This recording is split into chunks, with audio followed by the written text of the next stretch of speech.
الحمد لله حمد الذاكرين، وأشكره يزيد الشاكرين، وأشهد أن لا إله إلا الله وحده لا شريك له إله الأولين والآخرين، وأشهد أن محمدا عبده ورسوله إمام المتقين وقائد الغر المحجلين، صلى الله عليه وسلم تسليما كثيرا إلى يوم الدين. ورضي الله عن آله الطاهرين وأصحابه الأخيار الطيبين. أما بعد، فمعاشر المشاهدين والمشاهدات، أحييكم بالتحية الأعلى، تحية أهل الإسلام، تحية الناس في الجنة، تحيتهم يوم يلقونه سلام، فالسلام عليكم ورحمة الله وبركاته. أيها الإخوة والأخوات، إن ربنا سبحانه وتعالى شاء أن يخلق الملائكة من نور، وأن يجعلهم عبادا مكرمين لا يعصون الله ما أمرهم، وشاء أن يخلق إبليس من نار وجعله مع الملائكة في السماء وليس منهم، وشاء أن يخلق آدم عليه السلام ليكون خليفة في الأرض، يعمرها بالتوحيد والسنة، يعمرها بالخيرات، يعمرها بالصالحات. فقال لملائكته: إني جاعل في الأرض خليفة. فكان جواب الملائكة: أتجعل فيها من يفسد فيها ويسفك الدماء ونحن نسبح بحمدك ونقدس لك. لم يكن هذا الجواب اعتراضا، ولكنه كان جواب خوف من الفساد. فكان جواب الله عز وجل: إني أعلم ما لا تعلمون. فخلق آدم عليه السلام، خلق آدم عليه السلام وعلمه الأسماء كلها ليري الملائكة فضله. فقال لملائكته: أنبئوني بأسماء هؤلاء إن كنتم صادقين. قالوا: سبحانك لا علم لنا إلا ما علمتنا، فإنهم لا يعدون ما علمهم الله عز وجل. فأمر الله آدم أن ينبئهم بأسمائهم، فلما أنبأهم بأسمائهم تبين لهم فضل آدم عليه السلام، وأن الله يعلم ما لا يعلمون. ثم أمر الله عز وجل الملائكة ومعهم إبليس أن يسجدوا لآدم، فسجدوا إلا إبليس لم يكن من الساجدين، أبى واستكبر وكان من الكافرين وتكبر وقال: أنا خير منه، خلقتني من نار وخلقته من طين.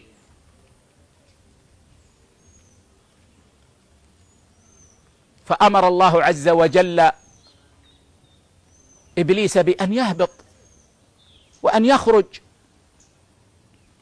فقال: أنظرني إلى يوم يبعثون. أنظرني يعني أخرني إلى يوم يبعثون. لماذا طلب الإنظار؟ هل ليتوب؟ هل ليعبد الله لعل الله أن يعفو عنه؟ لا أبدا. قال ما يريد بين يدي ربنا سبحانه وتعالى. قال الله عز وجل: إنك من المنظرين. قال: فبما أغويتني لأقعدن لهم صراطك المستقيم ثم لآتينهم من بين أيديهم ومن خلفهم وعن أيمانهم وعن شمائلهم ولا تجد أكثرهم شاكرين. إبليس تعهد بين يدي الله عز وجل أن يأتينا من كل ما يستطيع. قال: فبما أغويتني لأقعدن لهم صراطك المستقيم.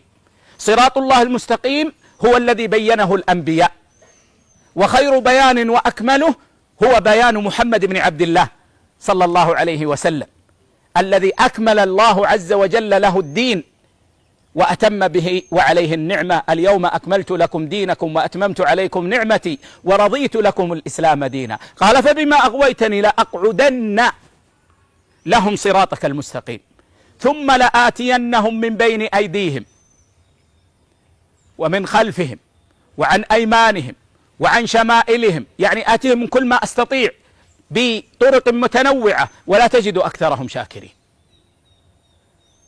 فإبليس عدونا. فأهبط الله عز وجل آدم عليه السلام مع زوجه حواء تائبا مرحوما، وأهبط إبليس ملعونا مرجوما، وجعل إبليس عدوا لنا. فإبليس عدونا، فيجب أن لا نغفل عنه وأن نحذر منه أشد الحذر. لأن أمره شديد وكيده ضعيف. النبي صلى الله عليه وسلم لما أراد أن يقلب صفية رضي الله عنها أم المؤمنين مر صحابيان فأسرع فقال: على رسلكما إنها صفية. قال: أو عليك يا رسول الله؟ قال: إن الشيطان يجري من ابن آدم مجرى الدم. النبي صلى الله عليه وسلم لما خرج في الليل وكان معتكفا وخرج يقلب صفية رآه صحابيان فأسرع، فقال النبي صلى الله عليه وسلم: على رسلكما لا تسرع، إنها صفية، إنها زوجتي ليست امرأة أجنبية. قالوا: أو عليك يا رسول الله؟ أصحاب النبي صلى الله عليه وسلم أذكياء فهموا المراد، فقالوا: أو عليك يا رسول الله؟ أنا شك فيك يا رسول الله. قال: إن الشيطان يجري من ابن آدم مجرى الدم. فالشيطان يجري منا مجرى الدم، يسعى لإغوائنا. وقد قال العلماء إن الشيطان يشام قلب العبد، فينظر في قلب العبد فينظر ما يخاف منه أو يحبه ويأتيه من هذا الطريق.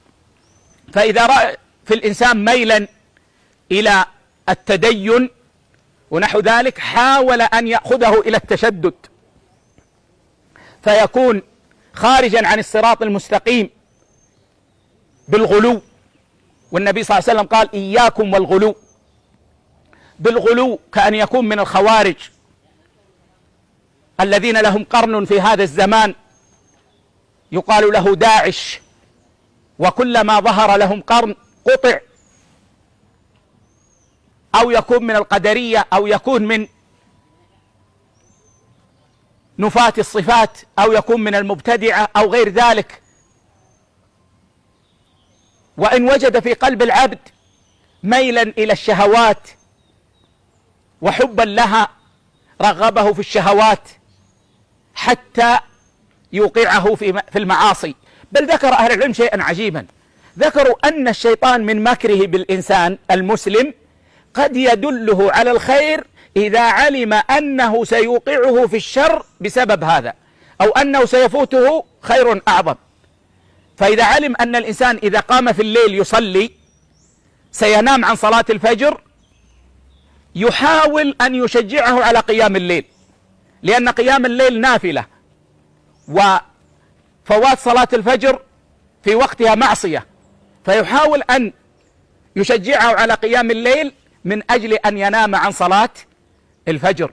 فقد يأتي إبليس إلى الإنسان يرشده إلى شيء من الخير من أجل أن يوقعه في شر، أو من أجل أن يفوت عليه خيرا أعظم. بل قد يأتي للإنسان ويأمره بالأمر بالمعروف والنهي عن المنكر لأنه يعلم أن هذا سيؤدي إلى منكر أعظم، وإنكار المنكر إذا كان يؤدي إلى منكر أعظم منكر.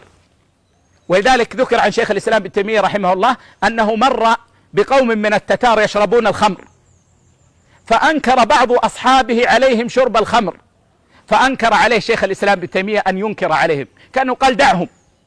لماذا؟ قال: لأن هؤلاء يشربون الخمر، فلو نهيتهم عن شرب الخمر لذهبوا يقتلون المسلمين وينتهكون أعراضهم، وهذا أعظم من شرب الخمر، فيترتب على هذا الإنكار منكر أعظم، فيكون هذا الإنكار منكرا. قد يأتي إبليس إلى الإنسان ويقول له الأمر بالمعروف والنهي عن المنكر، فيقوم وينكر بيده حيث لا يجوز الإنكار باليد، أو بما يؤدي إلى فتنة وشر أعظم أو نحو ذلك، ولهذا يرغبه الشيطان فيه. ولذلك يا أخوة ينبغي علينا أن نحذر من مكر الشيطان، وأن ننتبه، وأن لا ننزلق.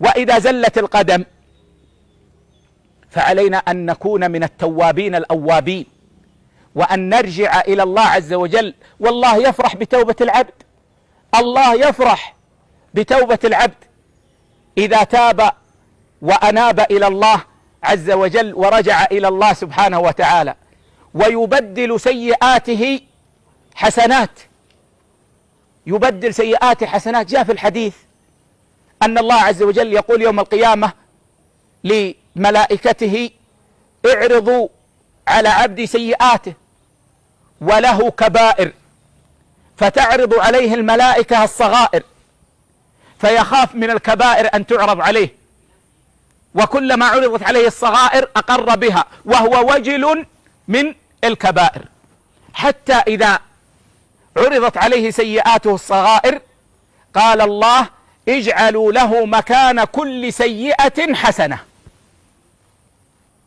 الله أكبر، ما أعظم رحمة الله.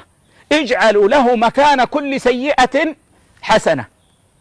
فيقول الرجل إن لي سيئات لم أرها.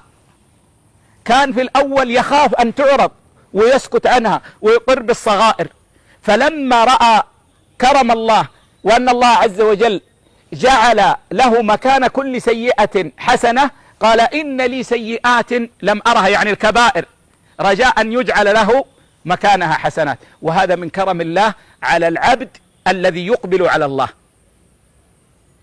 فلنجعل قلوبنا مقبلة على الله ولنخلص لله، وإذا حصل الزلل فلنتب إلى الله عز وجل، فإن لنا في هذا خيرا عظيما، ولنحذر عدونا فإنه لا يغفل عنا. أسأل الله عز وجل بأسمائه وصفاته أن يكفيني وإخواني شر الأشرار، وأن يكفينا شر إبليس، وأن يعيذنا من شرور الشياطين، شياطين الإنس والجن، ومن شرور أنفسنا.